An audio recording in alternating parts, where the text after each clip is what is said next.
Hello everybody. In the following session I try to make tutorial 1 of Elmer software suite.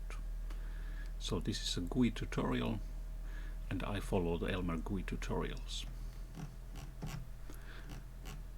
So I choose this first one here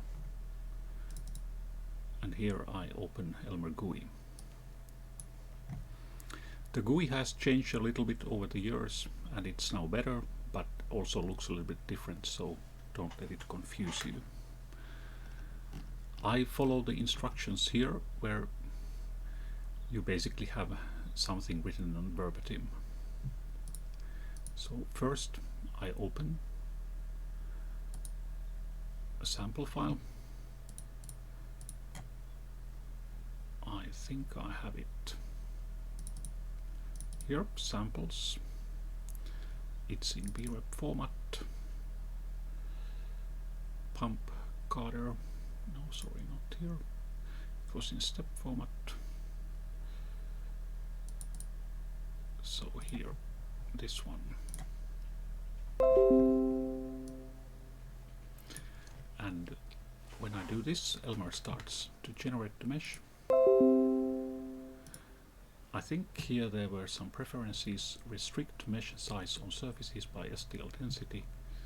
So I apply this one, and then I may need to remesh. This will give me a little bit better mesh to do the computation on. And then I wait for the mesh generation to complete. And next phase is to unify some of these surfaces so that we can apply one boundary condition to these. This is one of the few operations available in ElmerGUI. Otherwise ElmerGUI is rather limited in the operations. This time the meshing takes a little bit longer. Okay, now we have a really nice mesh to do the computation on. So I choose these ones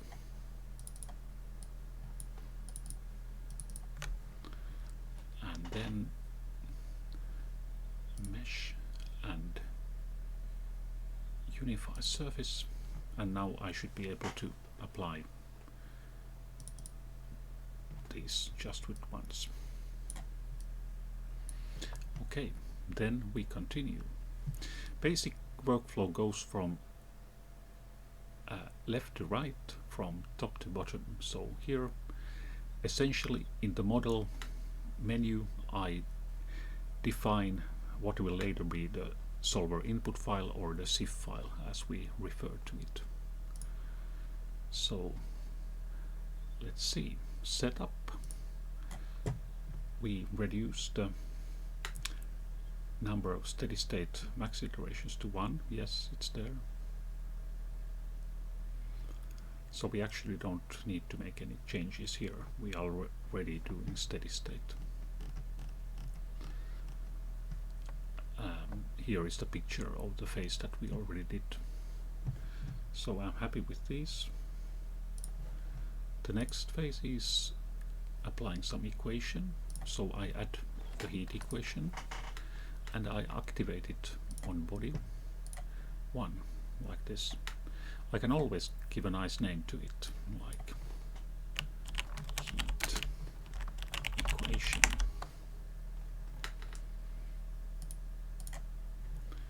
And then next phase is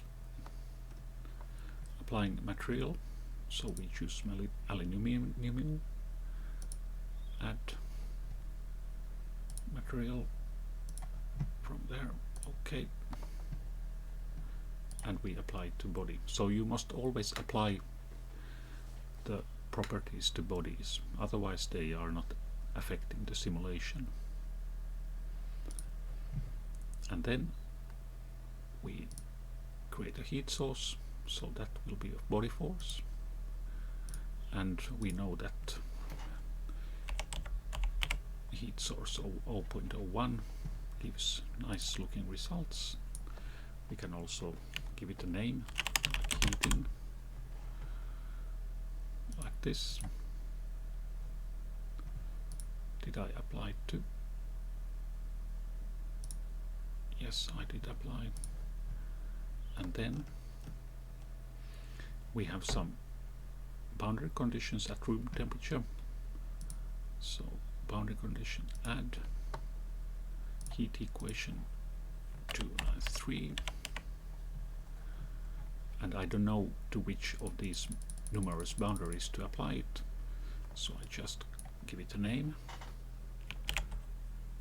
room temp in this case, and OK, and then I can click the boundary conditions. So I choose here set boundary properties, and then I click them on like this. And actually this is now ready, so I can generate the ZIF file, generate. I can actually even look how it looks like. So here is our first solver input file, and I hope that it works. So the next step is to save the project file, save project as. I save it to D. Here I have a working directory, and I call this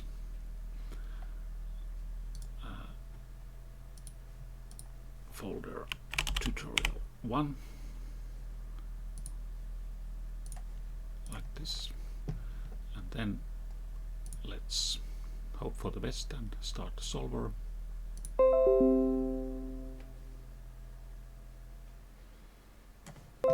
In fact, it does converge, so I'm pretty confident that something good came out of it. We could start ParaView, but I also can use the newly updated post-processor of Elmer, so Elmer VTK, and I can look at the temperature on the surface like this. Looks nice.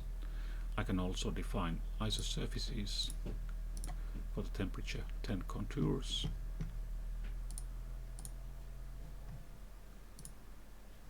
Okay, looks nice too. So here I have shown how to run the tutorial number 1, and I hope that the results looks a little bit the same as in the tutorial. I hope this was useful for you. Thank you.